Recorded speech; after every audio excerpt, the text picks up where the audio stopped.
오늘은 하나님의 마스터 플랜 계시, 하나님의 마스터 플랜 계시이란 제목으로 말씀을 상고합니다.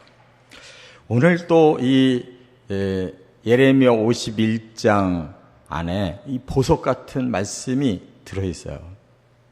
하나님이 바벨론을 심판한다고 하는 말씀이 지금 50장, 51장 진행되고 있는데, 이 큰 틀에서 갑자기 하나님은 창조를 얘기하시더니 또 범죄를 얘기하시더니 구원을 얘기하시더니 심판을 예언하시고 멸망을 예언하셔요.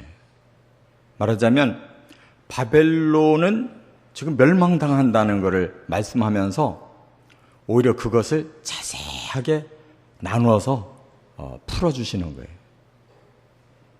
오늘의 이 내용이 성경 전체의 그 핵심 주제고, 하나님께서 이 세상을 다루시는 전 과정을 그냥 한눈에 보여주신 거예요. 이런 것이 보물이에요. 성경에 많은 분량이 있지만 어떤 곳은 들어가면 너무너무 핵심적인 내용을 그냥 그 부분에다가 다 모아놓으셨어요. 이 보물 찾기에. 여러분들이 바로 그 보물을 이 새벽에 나와서 찾게 된 줄 믿으시기 바랍니다. 아무 때나 말씀이 다 이렇게 한눈에 보이지를 않아요.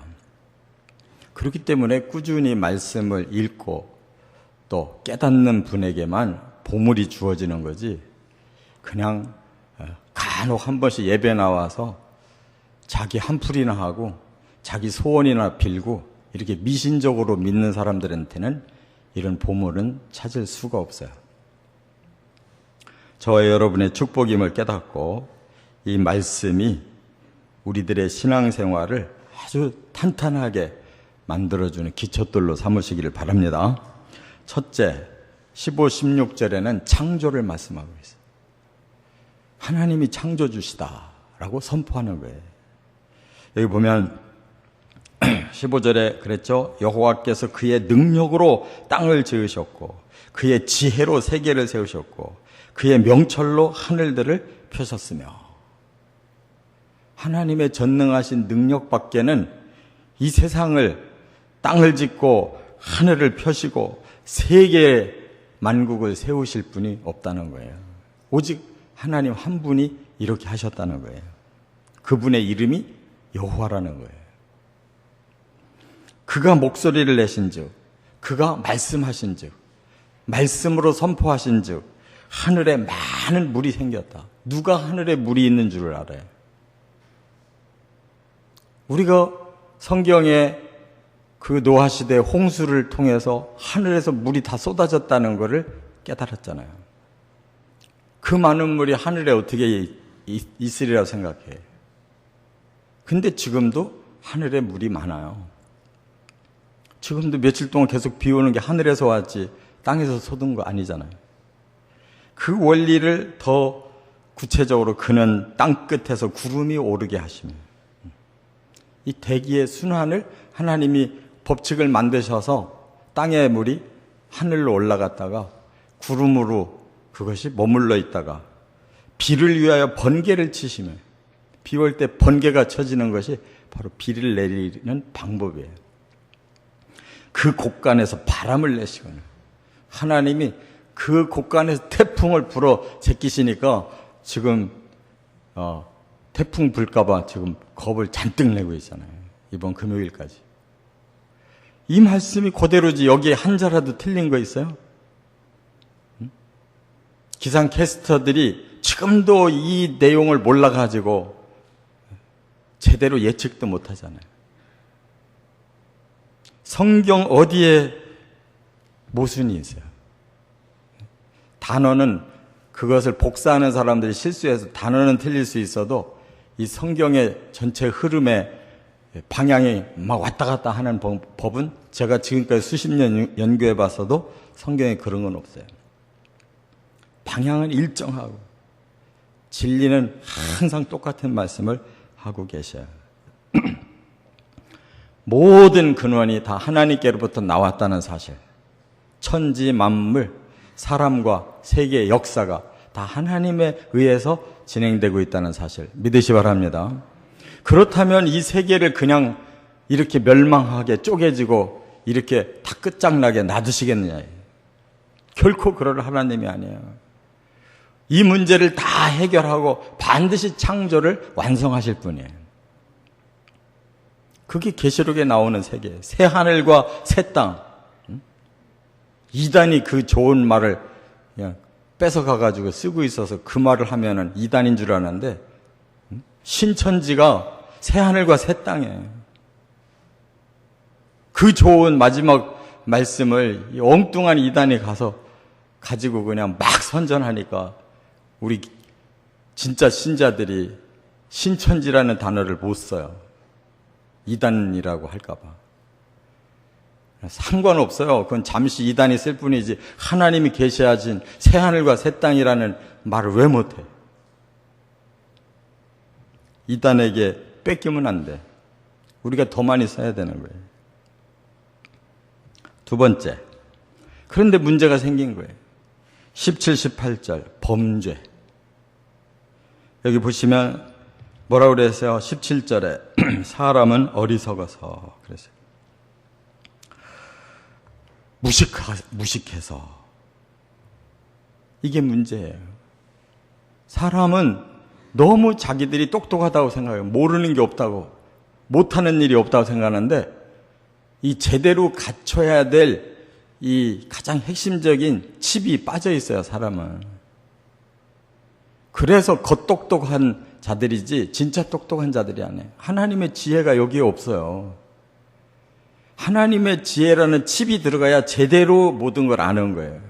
창조주도 몰라보는 사람들이 무슨 놈의 지식이 있어요. 그게 어리석고 그게 무식한 거예요. 여기 이 사실을 깨닫고 들어가야 그 세계가 보이는 것을 믿으시 바랍니다. 우리는 그리스도인이라는 것은 모두가 하나님 앞에 저희들은 참으로 어리석습니다. 참으로 무식합니다라고 깨닫고 시작한 사람들이에요. 그래서 그 어리석음을 회개하고 무식함을 회개하고 하나님이 주시는 진리를 받아서 그 지혜로 살겠다고 시작한 사람들이 신앙생활을 하는 사람들이에요. 얼마나 세상 사람들과 다른 거예요. 나의 부족을 알고 죄를 알고 고백하고 하나님께로부터 받겠습니다라고 사는 사람하고 우리는 모든 걸 다 알고 다 할 수 있다라고 생각하고 막 큰 소리치고 뭔가를 해내려고 하는 이 어리석은 사람들하고 천지 차이잖아요. 또 뭐라고 그랬어요? 금장색이 그랬어요. 금장색이 뭐예요? 우상 만드는 사람들. 그들이 사람이 만든 신상, 수없이 신을 만들어 놨어요. 우리에게 복 주고 우리를 보호하고 우리를 점점 잘 되게 하고 우리가 원하는 소원을 다 풀어주고 이럴 신을 사람들이 만들어 놓은 거예요. 금장색이. 그런데 결국은 어떻게 되느냐? 바로 그 우상은 거짓이다. 거짓. 신은 한 분밖에 없는데 사람들이 거짓으로 신을 만들어 놨기 때문에 그 신은 결국 수치를 당하는 것이다. 그리고 그 속에는 생기가 없다. 사람은 생기가 있는데 우상은 그 생기마저도 없는 자들이에요. 만들어 놓은 거 보세요. 전부 돌로 만들든지 철로 만들든지 나무로 만들든지 꼼짝도 못하고 그 자리에 있는데 무슨 놈의 복을 주고 무슨 놈의 화를 줄 수가 있냐 말이에요. 그렇기 때문에 헛된 것이다. 모든 것은 헛된 거예요. 허무한 거예요. 조롱거리밖에 될 게 없고 그것 때문에 징벌을 당하면 멸망할 수밖에 없는 게 바로 사람들이 향하는 거짓신을 믿는 것이다. 여기서부터 잘못된 거예요. 아담과 하와가 사탄을 받아들이는 바람에 사탄의 말을 순종하니까 사탄이 신이 돼버리는 거예요. 그래서 온갖 사탄이 거짓을 계속 집어넣는 거예요. 너희 신은 이게 너희 신이다. 저게 너희 신이다. 천지 만물이 우리가 다스려야 될 건데 천지 만물을 거꾸로 우상으로 섬기고 있잖아요. 그게 사탄의 방법이에요. 그리고 사탄은 자기는 뒤에서 감춰지고 계속 눈에 보이는 헛된 세계를 보여주면서 조종하고 있어요. 그런 어리석은 사람들이 똑똑하다고 자기들이 모든 걸 할 수 있다고 하는 것이 뒤에서 사탄이 조종하는 대로 범죄를 저질러 나가는 과정인 거예요. 깨달아야 될 줄 믿습니다. 그러나 세 번째, 하나님은 구원을 말씀하셨어요. 19절. 야곱의 분깃은 그와 같지 아니하시니 그는 만물을 지으신 분이요 이스라엘은 그의 소유인 지파라. 그 이름은 만군의 여호와시니라. 만군의 여호와가 이제는 그 범죄 때문에 이 세상이 망해가는 걸 그대로 보고 있을 수는 없잖아요. 그래서 구원 작전을 피신 거예요. 누구를? 야곱을. 아브라함의 아들 이삭을, 이삭의 아들 야곱을 택한 다음에 그 야곱의 자식을 선민으로 그냥 다 받으셨어요.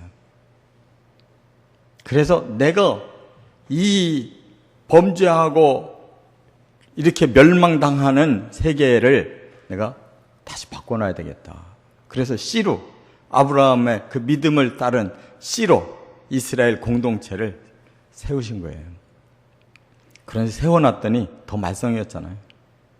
그러나 하나님이 결코 포기하지 않고 그들을 끝내 정화시켜서 그들을 하나님의 도구로 쓰신다는 거예요. 그래서 지금까지 멸망 안 당하고 징계만 계속 받고 지금까지 온 거예요. 선민을 쓰시려고. 그래서 하나님이 그 선민 중에서 예수님을 보내셔서 그 예수님이 다시 세우신 그 선민이 교회 공동체인 거예요. 우리 성도들인 거예요. 사람의 피로가 아니라 하나님의 피로. 할렐루야. 진정한 선민을 만들어서 끝내 구원의 세계를 펼치시겠다는 거예요. 그래서 저 이스라엘 사람들은 육의 선민이에요. 그 속에 아브라함과 같은 그런 믿음을 가진 사람들만 진짜 선민인 거고, 껍데기 선민들이 자기들이 선민이라는 우월 의식에 빠져서 저렇게 계속 고생하고 있어요. 그들이 돌아오면 그야말로 육이든 영이든 다 진짜 선민인 거예요. 우리는 육은 형편없는 그러한 혈통을 가졌지만 하나님이 우리의 영을 축복하시고 우리가 믿음으로 순종하니까 영적 선민으로 다 받아들이셔서 하나님은 교회를 마지막에 들림받게 하시는 거지 육의 이스라엘 들림받게 하시는 게 아니에요. 그래서 계시록 7장에 보면 이스라엘은 14만 4천이라고 말씀했고 그 뒤에는 수를 셀 수 없는 허다한 무리가 구원받는다는 걸 말씀하는 것이 바로 거기에 있어요. 깨달으시 바랍니다. 그래서 그의 소유와 하나님의 소유며 하나님의 분깃은 이 앞에 있는 범죄자들과 다르게 하겠다. 이렇게 말씀한 거예요. 19절. 그 다음 네 번째 심판 20절부터 23절. 여기 뭐라고 그러셨어요? 여호와께서 이르시되 너는 나의 철퇴 곧 무기라. 하나님이 심판을 하시겠다는 거예요. 그런데 사실 여기 너라는 말이 뭐냐면 선민을 말하는 거예요. 의로운 나의 백성을 통해서 그 불의한 세계와 악한 세계를 치시겠다는 거예요. 심판하시겠다는 거예요. 그런데 오히려 의로운 자들이 거꾸로 가나안 땅에 집어넣어 버리니까 이방의 모든 신을 다 받아들이고 이방 풍습을 받아들이고 선민을 그 선민 가지고는 치실 수가 없어요. 그래서 그 선민 속에 예수 그리스도를 보내서 다시 시작하신 것이 교회 공동체. 교회가 확장돼서 하나님의 뜻으로 충만해서 세상을 변화시켜 나가야 되는 거예요. 영적 철퇴가 돼서 그 악을 제거하고 범죄자들이 사라지게 만들어야 되는 거예요. 그게 안 되기 때문에 예수님이 다시 오셔서 세상을 심판하시는 거예요. 깨달으시 바랍니다. 우리가 사명을 다 못하면 결국은 우리는 선민의 역할을 못하는 거예요. 그리스도인이 왜 그리스도인이 됐냐면 자기 예수 믿고 복 받으려고 그리스도인이 된 게 아니라 우리는 예수님의 제자로서 예수님 일을 하라고 이 땅에 펼쳐놓으시는 거예요. 아무 교회 이름을 펼치려고 교회 부흥시키는 게 아니고 지금 바로 너는 나의 철퇴 곧 무기라. 하나님의 영적인 군사들이고 제자들이고 심판자들로서 이 땅을 살으라고 주신 거예요. 그래서 네가 나라들을 분쇄하며 국가들을 멸하며 말과 기마병을 분쇄하며 병거와 병거대를 분쇄하며 남자와 여자를 분쇄하며 노년과 유년을 분쇄하며 청년과 처녀를 분쇄하며 네가 목자와 그 양떼를 분쇄하며 농부와 그 멍에소를 분쇄하며 도백과 태수들을 분쇄하도록 하리라. 이게 뭐예요? 세상을 싹 뒤집는 거예요. 바꾸는 거예요. 범죄한 세계를 완전히 의로운 나라로 바꾸라는 거예요. 너 선민에게 깨달으시기 바랍니다. 이게 교회고 이게 성도의 삶이에요. 이래서 직분 받는 거예요. 앞장서서 하나님 일 하겠다고. 세상의 영적 싸움을 싸워서 세상을 변화시키겠다고 나서는 거예요. 그게 교회예요. 끝으로 다섯 번째, 멸망을 말씀을 했어요. 악의 세계는 멸망시킨다는 거예요. 24절부터 26절. 뭐라고 그랬어요? 너희 눈앞에서 그들이 시온에서 모든 악을 행한 대로 내가 바벨론과 갈대아 모든 주민에게 갚으리라. 그 악한 자들이 시온의 나라를 공격한 거 그대로 두지 않고 그 악을 반드시 철저히 하나님이 갚아주겠다. 그랬어요. 이게 영적 싸움에서 하나님은 선민의 편에 손을 들어주셔서 결국 이 세상의 악은 멸망시켜버려요. 악을 없애버리겠대요. 그래서 온 세계를 멸하는 멸망의 산이 이루어질 것이다. 그랬어요. 온 세계를 멸하는 멸망의 산. 다니엘서에 하나님이 신상을 보여줘서 마지막에 흰 돌이 날아와가지고 그 발을 치니까 그 신상이 다 무너져 소멸하고 오히려 그 위에 돌이 가득해 천지가 가득하더라. 악한 세상을 완전히 무너뜨리고 하나님의 세계로 가득한 거예요. 또 나는 네 원수라. 하나님이 직접 우리 선민의 편에 서서 이 악한 자들을 원수라고 규정한다는 거예요. 그럼 하나님이 원수를 그냥 안 놔두는 거죠. 그래서 나의 손을 네 위에 펴서 너를 바위에서 굴리고 너로 불탄 산이 되게 하고 사람이 내게서 집 모퉁이 돌이나 기초돌을 취하지 아니할 것이요 너는 영원히 황무지가 될 것이라. 이 원수를 하나님 그냥 안 두신다요. 완전히 이 땅에서 몰아내신다는 거예요. 멸망시킨다는 거예요. 그래서 예수님이 오셔서 그것을 실행하시고 여기에 진짜 에덴을 다시 세우시는 것이 천년왕국이에요. 에덴이 세워지지를 못하고 시작하다가 사라져버렸잖아요. 그래서 제2의 아담이신 예수님이 오셔서 이 세계를 그렇게 평정하시는 거예요. 그리고 진짜 에덴을 누리게 하시는 거예요. 우리가 다 부활해서 살아있던 사람은 호련히 부활체로 바뀌어서 거기에 들어가서 우리는 1000년 동안 진짜 이 지구의 낙원을 누려보는 거예요. 할렐루야. 하나님이 결코 창조의 세계를 그냥 버리시지 않는 거예요. 반드시 창조를 완성시켜요. 그리고 진짜 창조의 완성은 하늘나라의 완성이에요. 이 땅은 물질의 세계이기 때문에 하나님이 여기 함께 살 수가 없어요. 그래서 진짜 영과 물질과 모든 것이 합하여 살 수 있는 진짜 세계, 천국에 우리를 들이셔서 영원한 생명과 영광을, 하나님의 영광을 누리게 하겠다는 거예요. 이런 하나님의 놀라운 비전에 우리가 부응하려면 그렇게 시시하게 이 땅의 것만 쳐다보고 그렇게 신앙생활이 되겠냐고요. 미래를 쳐다보고 하늘을 쳐다보고 살아야 되잖아요. 성경에 그것을 지금 수천 년 동안 말씀하고 있는데 이 마지막 시대 정말 좋은 기회를 우리가 얻었는데 이거 놓치겠냐고. 오늘 이 보물의 말씀을 들어놓고도 또 덮어버리겠냐고. 정신 바짝 차리시고 바로 이 보물을 저와 여러분의 소유로 꼭 삼으시기를 주의 이름으로 축원합니다.